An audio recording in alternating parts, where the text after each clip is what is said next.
বুধবার গভীর রাতে আগুনে পুড়ে যাওয়া সচিবালয়ের ৭ নম্বর ভবনে গত দুদিনের মতো শনিবারও তদন্ত কাজে পরিদর্শন করেছে পুলিশের অপরাধ তদন্ত বিভাগ। এ সময় ভয়াবহ আগুনে ক্ষতিগ্রস্ত ভবনটির প্রতিটি তলা থেকে সংগ্রহ করা হয় আলামত।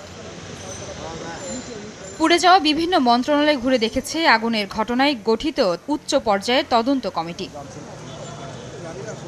এদিকে প্রধান ফটকসহ সচিবালয়ের নিরাপত্তা আরও জোরদার করেছে আইনশৃঙ্খলা বাহিনী। পুলিশের পাশাপাশি দায়িত্ব পালন করছেন সেনা সদস্যরাও। তদন্ত কাজে জড়িতরা ছাড়া কাউকে প্রবেশ করতে দেয়া হয়নি।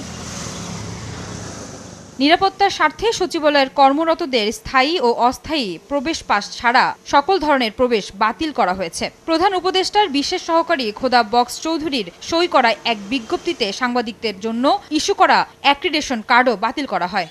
মিলিয়ন অফার ওয়ালটন ফ্রিজ কিনে পেতে পারেন 20 লক্ষ টাকা, রয়েছে কোটি কোটি টাকার নিশ্চিত উপহার।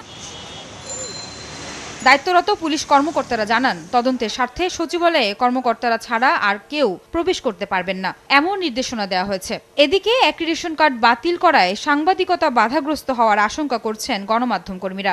অপরাধী আর রাজনৈতিক কর্মী যারা আছে তাদের বিষয়ে যদি এই সিদ্ধান্তটা নেওয়া হয়ে থাকে, ওর সঙ্গে সাংবাদিক সমাজকে বা সাংবাদিকদের ট্যাগ করা, আমার মনে হয় এটা সুবিবেচনা প্রসূত হয় নাই।